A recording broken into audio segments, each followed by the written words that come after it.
killing everything in our path. And so I think that whoever it is that has created us, had created us, I believe, possibly already knew that in the far future, once this race is finally brought up to speed, and then we can move it to the next plateau. And this is what the Nazis were talking about. This is what Werner von Braun was talking about. The Nazis were big on this subject and using the symbol and the term that I'm talking about, the symbol between the mountains of the East. England, and interesting about this is England has always had a fixation on Egypt. England's big on Egypt, and go to the British Museum and all these different museums. The English were always big on Egypt, but the Germans were not. The Germans were always big on Iraq. That's what Germany was interested in, Babylon.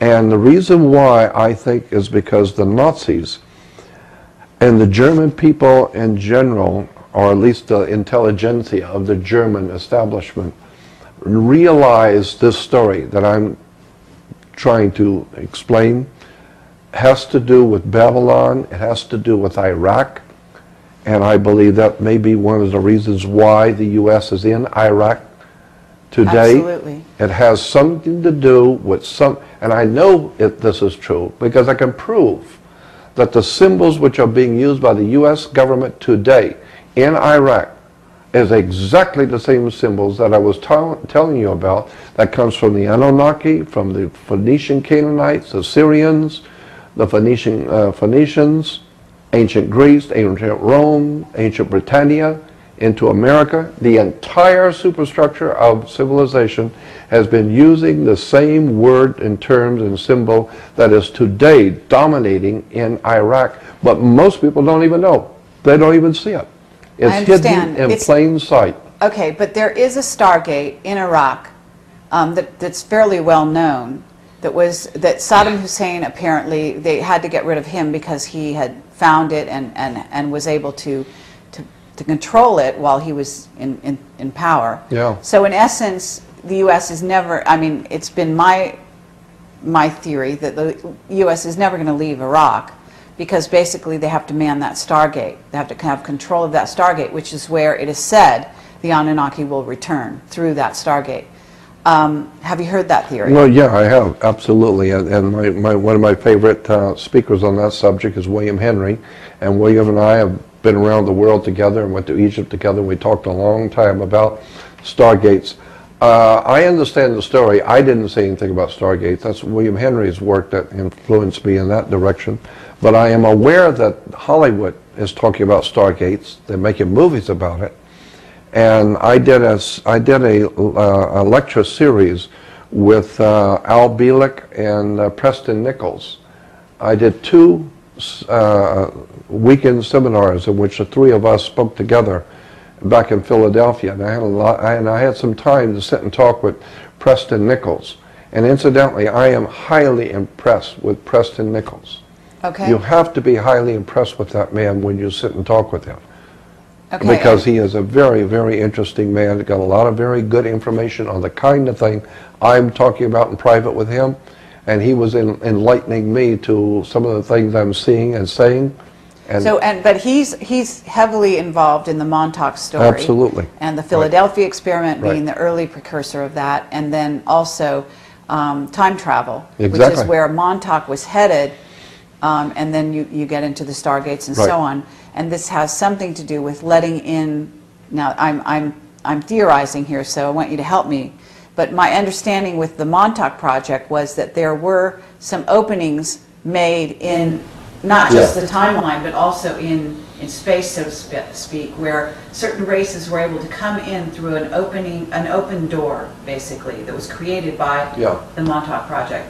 And I'm wondering if that has to do with the genetic engineering of our planet, such that they were coming in to do a job. Well, yeah, I think all of that has some validity. I don't know that much about the Stargate itself concept. I understand it, but I mean, that's not my subject, but it plays into my subject as part of it, and it must be important because Hollywood's making movies about it all the time, and they actually have television shows, Stargate, so I'm sure there's something very legitimate about the concept. All I'm saying is that when I was talking and spent two weekends with Al Bielek and Preston Nichols and myself, I was very impressed with both Al Bielek and Preston Nichols. Because in my opinion, sitting with them for hours on end and working with them over the weekend, both of them are extremely interesting, provocative people that have just got a lot. And I was having fun downloading all this stuff to Preston, and he's saying, yeah, well, here's something else you didn't see.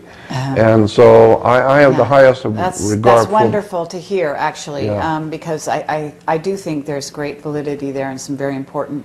I think Preston Nichols is absolutely clues. Sensational. I love everything. He was such a gracious and such a gracious person, helpful, kind, courteous, and brilliant to sit and talk with. So I love Preston I hear Nichols. you. Now, what about Zecharia Sitchin? When he talked about the Anunnaki, there was a group of the Anunnaki that went to Mars, that left this planet, and then actually, some of which I guess came from wherever the Anunnaki came from, and never actually even made it here. So there's a group that kind of went back to Mars, and then some that came from, according to Sitchin. And so what I'm wondering is, what was going on with Mars? And we know that Hoagland has gone down that road quite a distance. But I think that you've given him many of the clues and the basis for his work. And there's something to do with, now I'm not an expert on this, but I do understand that the positioning of the Great Pyramid and the significance with the association with Mars, and then of course we're talking about Babylon, and Babylon and Mars are symbols for the same thing, isn't this right? And the Whore of Babylon, and there's something going on there. And That's right. Maybe That's what I'm talking about. Talk about that a little bit, about Mars and the significance with the Anunnaki and where that might be leading. And the very word Cairo, as you probably know, Cairo means Mars. Exactly. That's so another word for Mars. What is is Cairo. going on with that? Yeah. That is a subject which Richard is probably better suited to talk about than I, because I really haven't looked at Mars over and above the general kind of stuff he talks about. But yeah, I totally believe for myself that Mars is inhabited. And I do believe that there's probably humans like us there. What was his name? Quite a long time ago, I had a long conversation in Mesa, Arizona with Virgil Armstrong Postlethwaite. Virgil Armstrong and I sat in a restaurant in Mesa, Arizona many years ago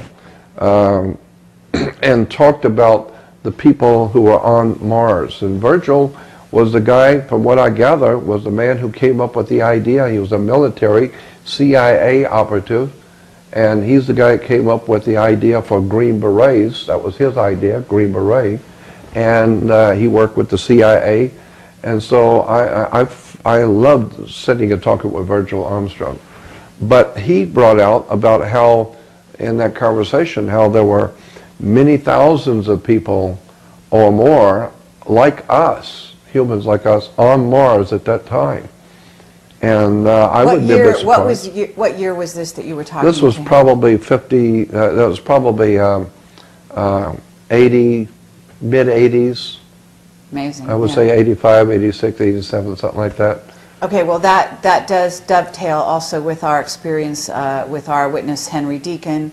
Arthur Neumann is his real name. He's come out under that name recently and said he's been to Mars.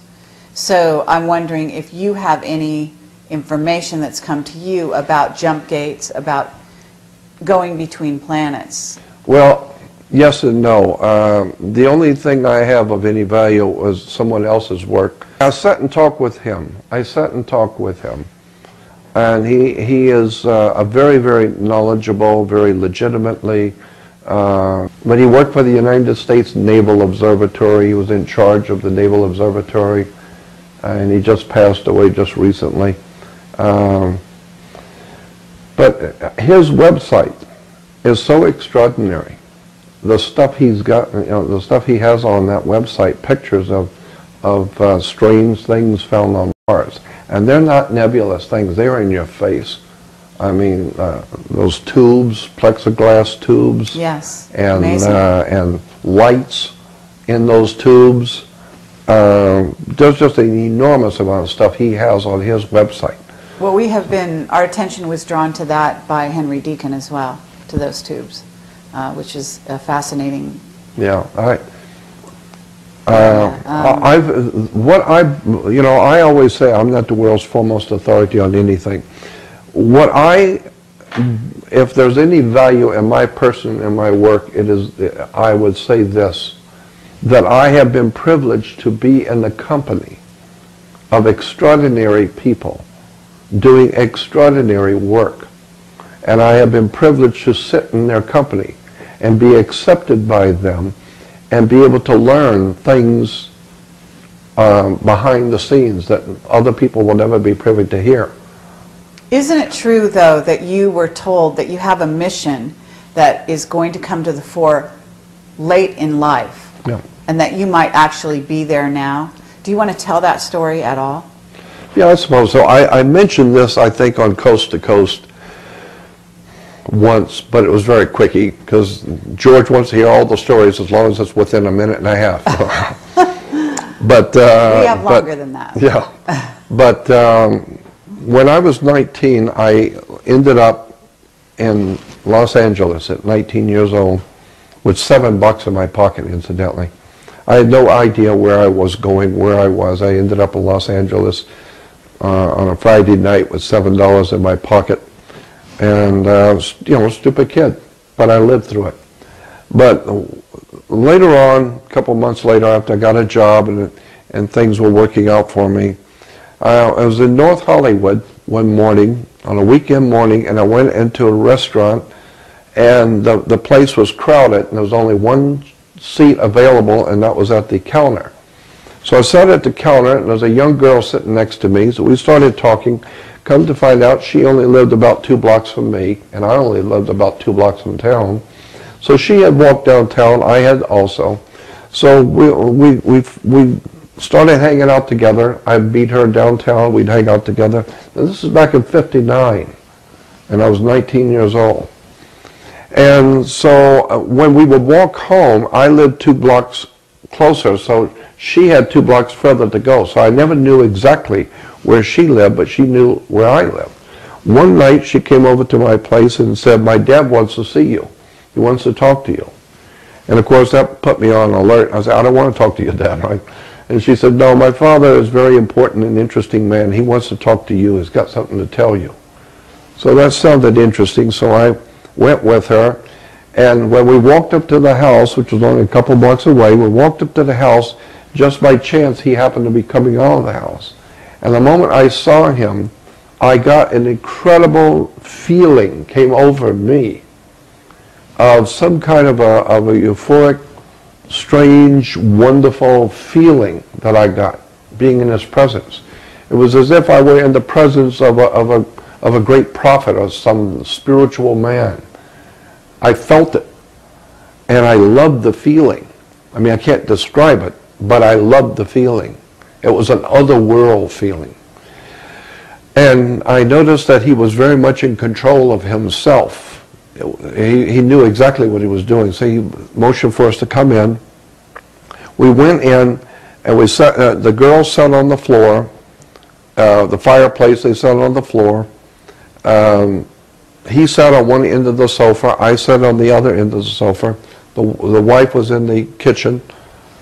I never did see her that whole night.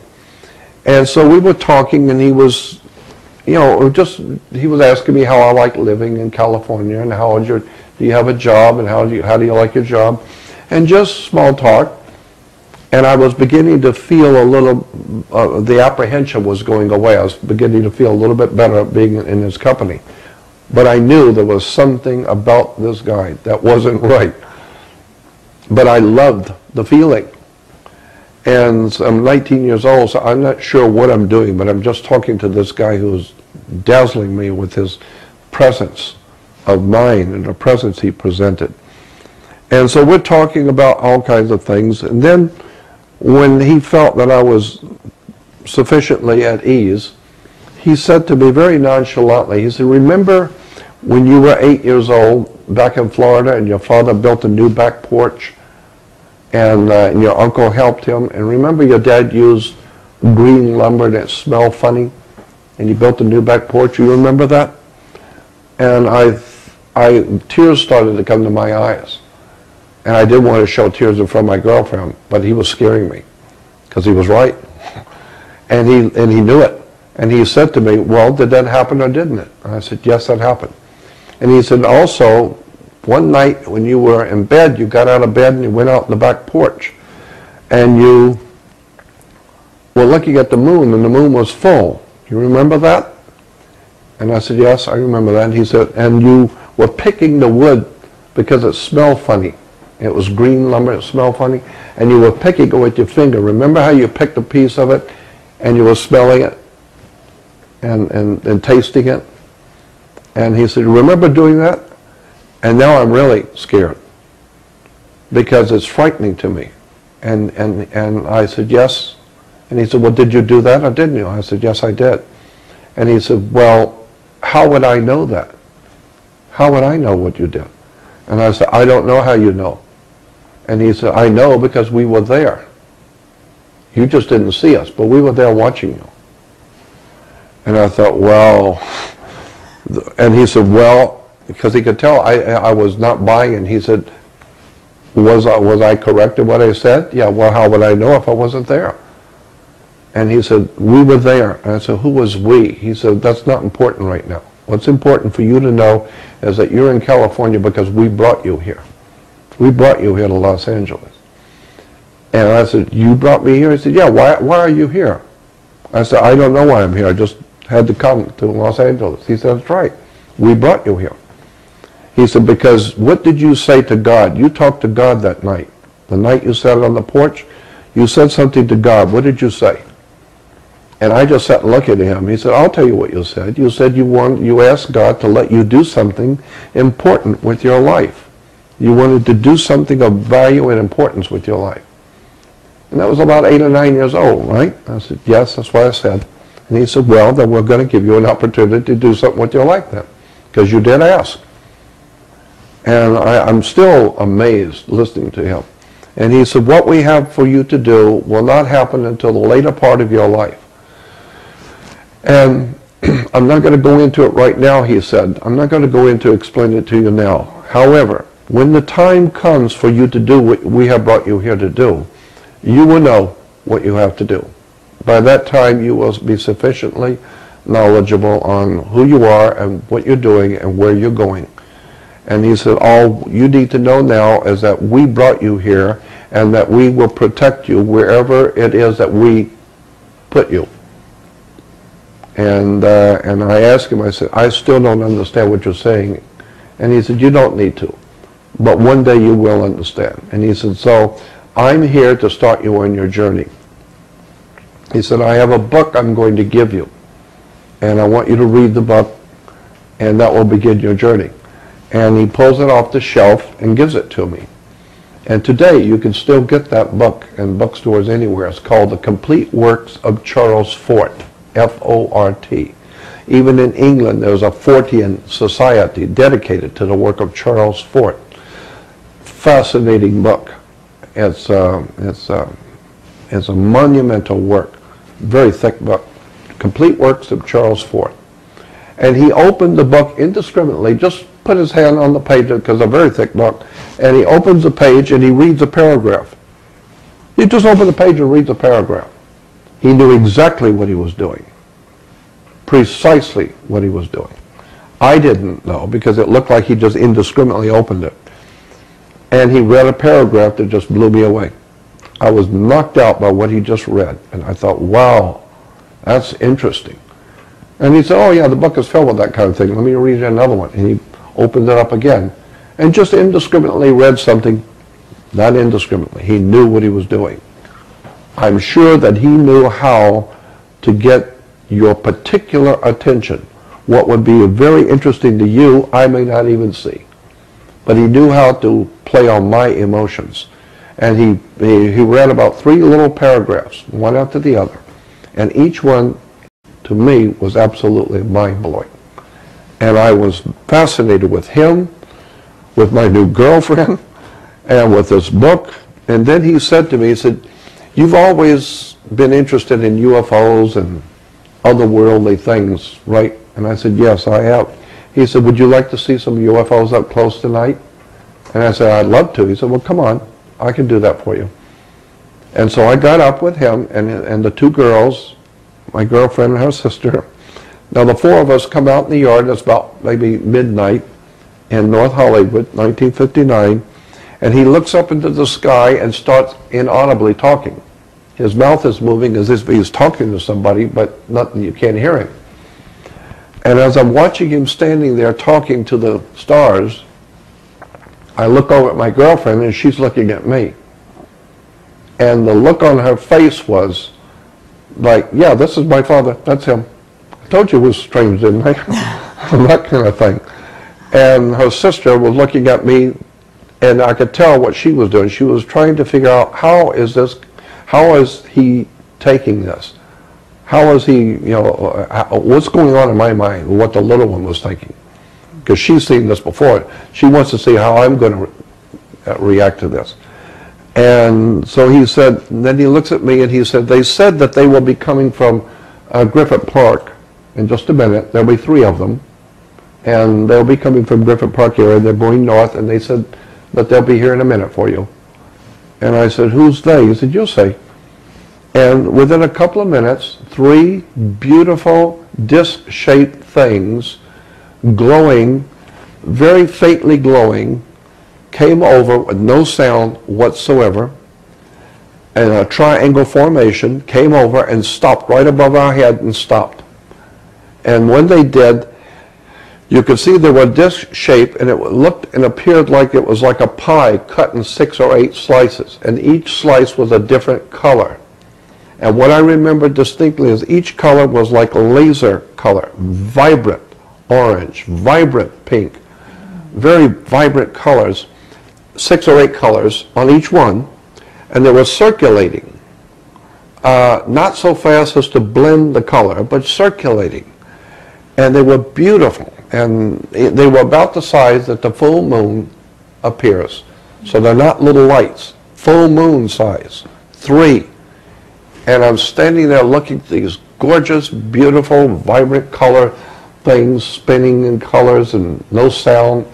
And I was absolutely mesmerized. I was enthralled by seeing this gorgeous, beautiful display. And I looked at him, and he's looking at me. And he says, they're pretty, aren't they? And I said, yes, they're beautiful.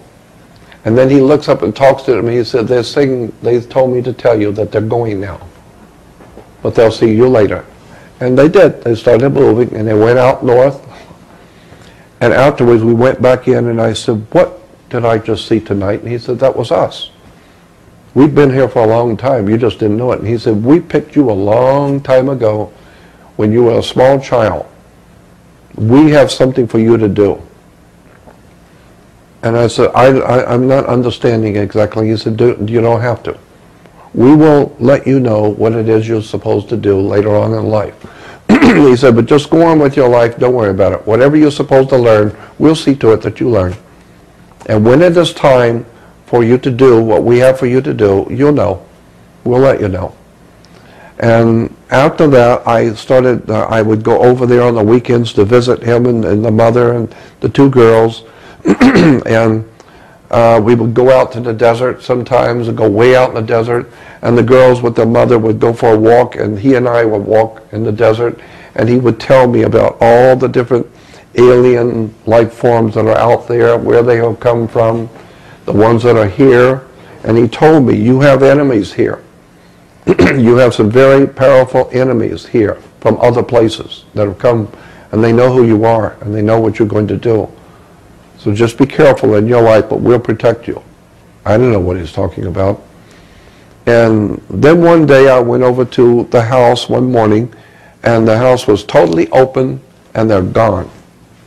Everything was packed and gone, and the girl never told me she was leaving. They never come to tell me anything. They were just gone. Now that I look back on that experience, I feel very secure in saying that he knew what he was doing. He said, I'm starting you on your journey, and he did. But after that was done, then he moves on. Do you believe that you're at that place, that juncture where he was talking about you're going to know? Has another message come recently, or do you feel that you're right on the cusp of something? I feel I'm on the beginning of something, and I'm still not sure what all of this means.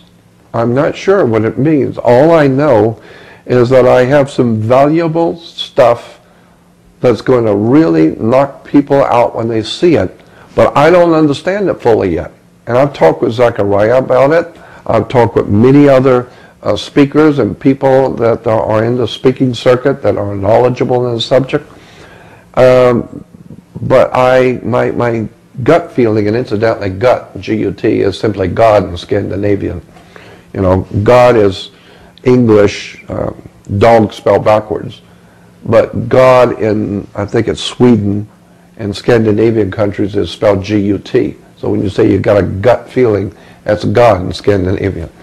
So, but my gut feeling is that I don't know the full picture yet. But I'm getting there now. After 48 years, I now know that my 48 years of study, day in and day out, researching, reading, staying in libraries, was for a reason, so that when the time would come, I would at least be sufficiently educated in this dark subject, which I'm talking about. At least I've got some background in it now, to be able to understand the significance of it. And I think it's really frightening to me.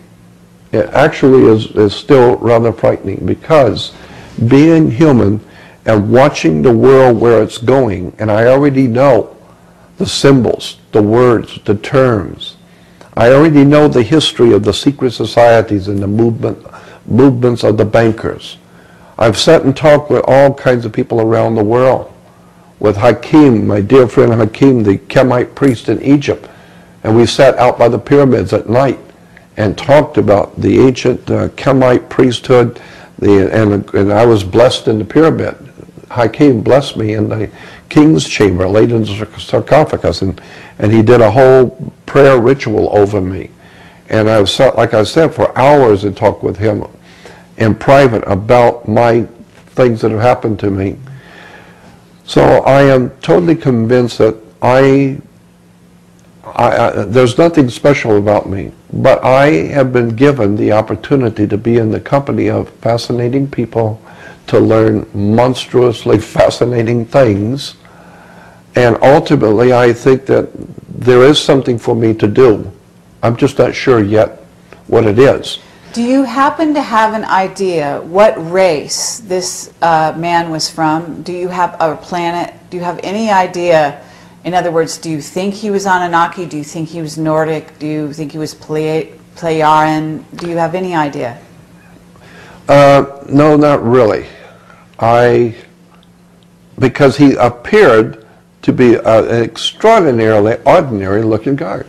Just an ordinary guy you would meet. But when I was in his presence, it was monstrous, the feeling. I knew this is not a normal man. Did his children have a different aura or a different feeling about them? No.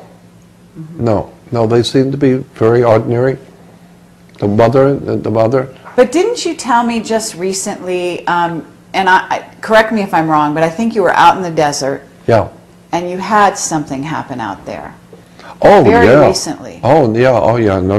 But that's a different story. Well, is it completely different? Is it possible that there was some kind of... Well, no, you're right. There could very well be some kind of a connection with what happened to me just a few years ago, and that original incident back in 1959. Yes, very, very possible. That was another extraordinary experience. I've had 36 what I call peak experiences. I mean, monstrous experiences. That was merely one. But yes, I've had some very interesting and emotionally drenching experiences. Like the Project Camelot viewers, to be apprised of the situation in regards to your involvement with Zeitgeist, because it seems like management, as I call them, put you in a position in which the whole conspiracy theory movement wouldn't be anywhere near what it is now if it wasn't for your influence. That, yes, Zeitgeist is a 2-hour movie made by a guy named Peter Joseph in New York. I didn't know anything about it, but Peter Joseph produced a 2-hour video, and the last that we heard, because on Zeitgeist was one of the first times Google pulled the counter off of something that's on Google Video. Usually would have a counter, how many people have seen this video. They pulled the counter, and they pulled it, I think it's somewhere up between 20, I think it was at 28 million is when they pulled it. And that was like a year and a half ago. And that's based all on your work, isn't Oh, it's all it, of right? it. It was based on my work. Yeah. And Jeff Rentz had Peter Joseph, which you can go to my website, jordanmaxwell.com, and go to audio video page, audio video, and one of the first entries is a big banner saying Zeitgeist interview, and it's only about 5 minutes long. But Jeff Rentz interviewed Peter Joseph about Zeitgeist and talked about how those, you know, they pulled the counter a year and a half ago at 28 million. And it's probably more than 50 million now. But he said, why did you make this video? And he said, because the whole thing was Jordan Maxwell's work. I've been listening to him, I've been following his work, and I just decided since he hasn't done anything, I will. So he put all of my work together on religion, ancient theology, the Federal Reserve, banking, and 9/11 and all that nonsense, and put it all together into a 2-hour video called Zeitgeist, which I am told by people, my friends in Hollywood, and I've lived in Hollywood for 48 years, my friends have said that, you know, if it had 28 million and they pulled it off a year ago, it's probably seen with 50 million. That's a very good showing in Hollywood. You can get 50 million people watching something that represents you. That's pretty heady stuff in Hollywood. Absolutely. I didn't do it. I didn't even know anything about it. Yeah. But since then, there have been about 6 other professionally presented videos done on me that I had no idea. People will call and tell me, you know, there's an hour show on you in England, there's an hour show on you in France. Germany actually came over, the National German Network came over and did an hour program on me. And they had Arnold Schwarzenegger in it. And the whole thing was in German. I still have a copy of it. They sent it. And it was done in German on me. I understand. What about, now I don't know if you're willing to talk about this, but Zecharia Sitchin and you sat down and you asked him to tell you a secret based on all your time with him, the things that you had done for him, et cetera, you basically said, tell me something that I don't know. Yeah. Are you willing to talk about that? Because No. I think that is a clue that people would really benefit from knowing. Yeah, I don't think I want to talk about that. Okay. And Because do you feel when we that went, Zecharia would not like that information? I think out there? it was a private conversation, and when I asked him, because like I said, at one time I was in business with Zecharia. I had a contract with him, and so we were business partners, and so I felt a little bit more of a leeway to talk with Zecharia in private, and so I asked him one time some very personal questions about his work, and it was absolutely mind-blowing and staggering, the things he was telling me. And then, well, anyway, then he told me some things about myself, and I was amazed. I never heard such a thing, you know, that what he was being told or wherever he got it from. He had a view on me, who I am and what I'm doing. But at that time we were talking, it was a private conversation, and Okay. I think it'd be better just left private. Okay, fine. All I would say is this: Zechariah Sitchin is a fascinating man and a brilliant writer, and I love everything he's doing, and I love the man. He's a very dear friend, and I love Zechariah Sitchin. He's a very, very gentleman kind of guy, and so I like that. Okay. Would you classify what you've been talking about, in a sense, as a war that is going on a spiritual Yes, level no doubt for the about it. hearts and minds of humanity? Yes, absolutely. There is a spiritual war going on right now, and Hollywood's making movies about it. War of the Worlds, Steven Spielberg. I've said so many times that Steven Spielberg and George Lucas are many things, but stupid is not one of them. Steven Spielberg is trying to tell you something. In one of his interviews a few years back, I remember he said that he does not, Steven Spielberg said, I don't make movies to entertain necessarily. I make movies to comment on important issues of the day. And looking at Spielberg's work, which is genius, something I want to say about Spielberg. I've watched a lot of productions, and I've been in Hollywood for a long time, 48 years. I've lived in the North Hollywood and Hollywood, and I have many, many, many friends in the industry. And I already know, because I've been told, that virtually all the major names in Hollywood know who I am and what they should. I've been talking for 48 years, and they're using all my stuff now, so they should know me. But Steven Spielberg is one of the most clever people I have ever watched a person's work, because he puts a couple of things. One is he's a stickler for accuracy on costumes and the terms that are used. So anytime you see anything that Spielberg has made, it's very accurate. The clothing that would have been worn in those days, the way that people would have talked, it's very accurately done. So he's a stickler for accuracy. But the thing I really appreciate about Steven Spielberg is he puts little things, little small things that you would never see if you're not looking for it, that are really a mind blower. And I thought, wow, back that up, and that one scene with that one person's, what they said, he's a master at doing that. He's a master at putting powerful things in some little insignificant scene. So if you're not watching, you never get to see the real genius of Steven Spielberg. I love watching his movies because I know what I'm looking for. So he's using symbolism all over his movies. Everywhere. Yeah. And George Lucas, Same thing. equal. Yeah. George Lucas is brilliant, in my opinion. Mm-hmm. He was heavily, he even said, he was heavily influenced by Joseph Campbell, the famous, and Joseph Campbell was an incredibly dear man. I just love listening to Joseph Campbell explain mythologies and all the symbols of the ancient people. Did you know him? No, I never had a chance to meet Joseph Campbell. What about Arthur C. Clarke? Did you ever? No, I never had a chance to meet Arthur C. Clarke either, but I would love to have.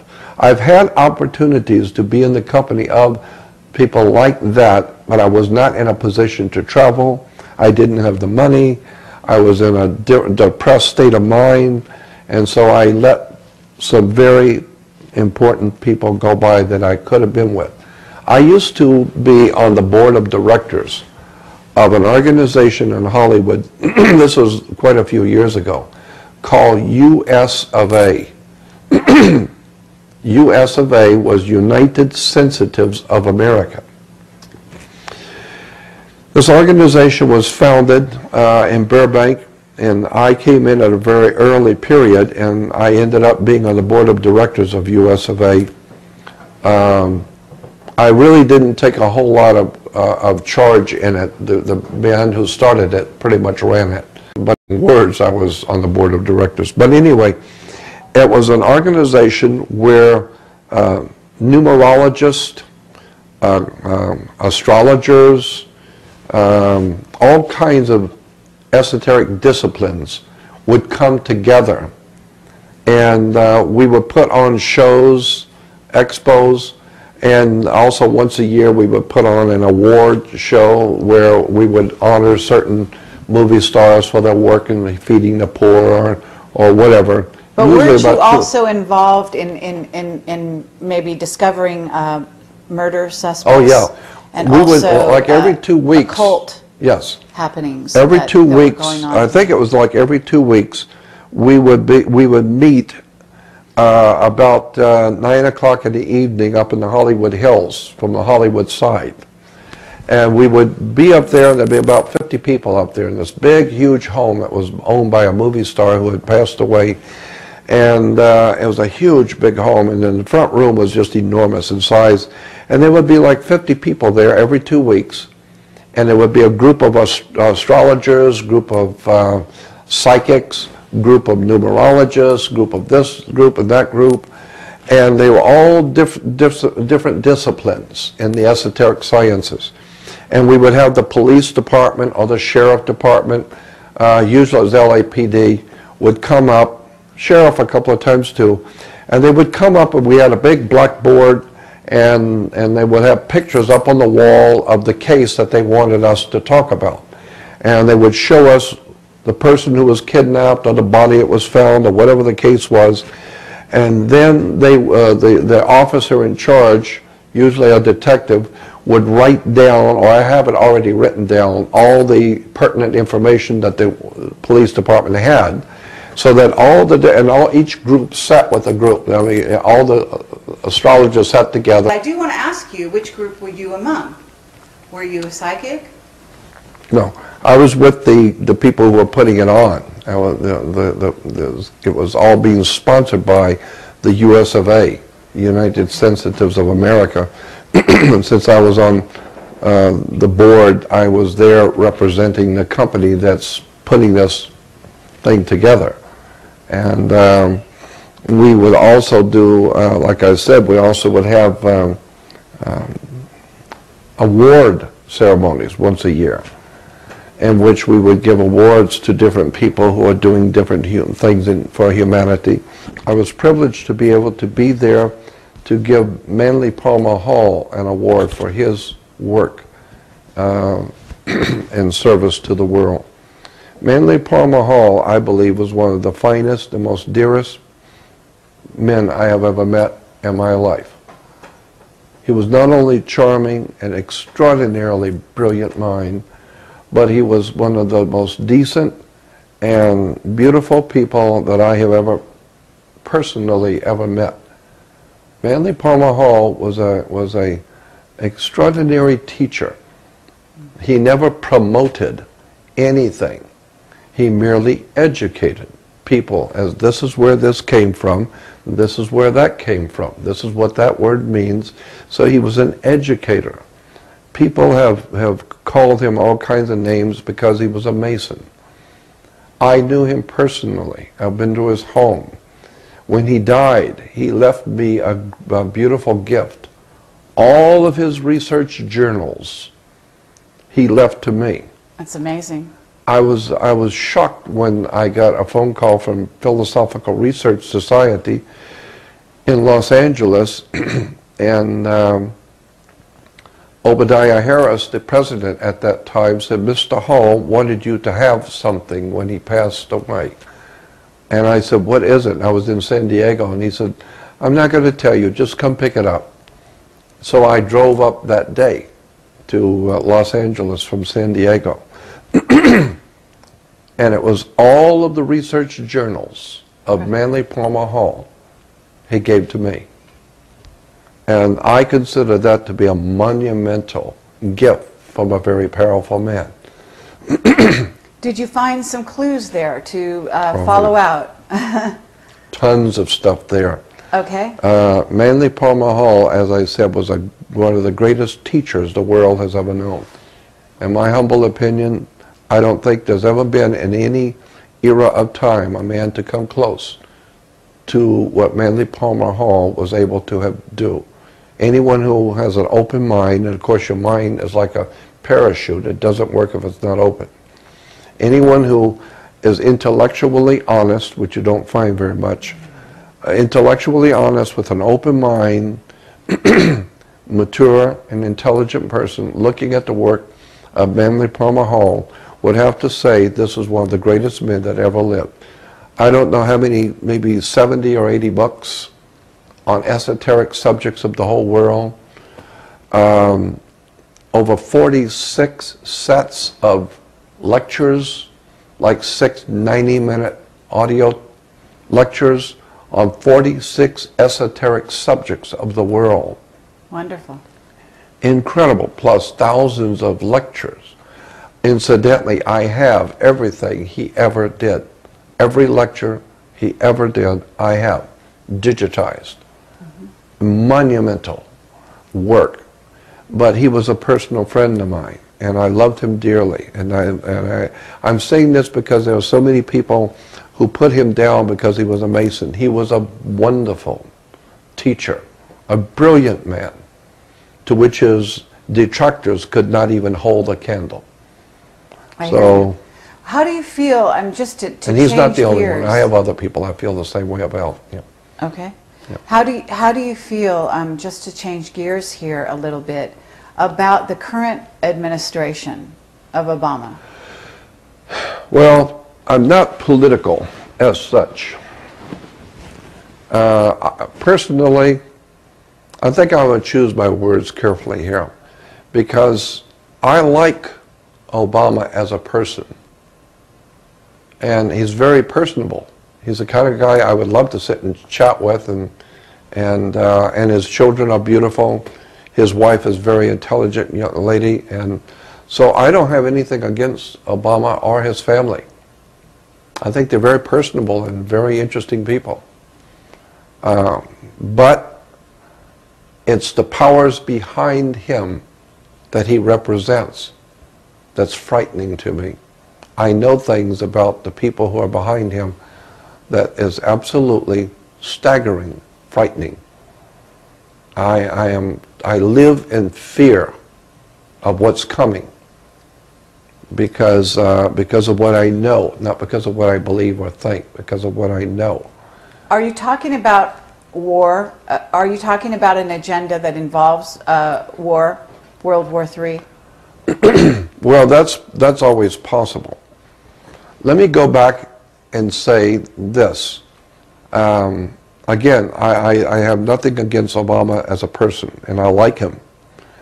The family, I have nothing against them at all. But the symbol that I was telling you about, that I've been working on, did you ever see the movie, the television show, V? Oh, absolutely. The very first one? Yeah. Well, the ABC is now remaking V. They're remaking it. And I was shocked. Someone sent me an email. I think they were in Hollywood. And they sent me an email with a picture from the new movie coming out soon. I think it's going to come out in the next month or so. A made-for-television movie by ABC. Really? Okay, fabulous. Disney ABC. Very interesting. Okay, yes. And it's going to be called V. And it's a remake of the original. Okay. But in it, the extraterrestrials, who are referred to as the visitors in the new one are giving to the public a pamphlet explaining their, quote, new world order that they are bringing to the planet. Right. And the picture, which I have, shocked me. My knees got weak and I had to sit down. It was shocking. There was the visitors, the alien visitors who looked like humans, were handing out pamphlets to the people about their new order that they were going to bring in. And the title of the pamphlet was The Dawn of a New Day. The very words that I have been researching for some 40 years is now going to be in the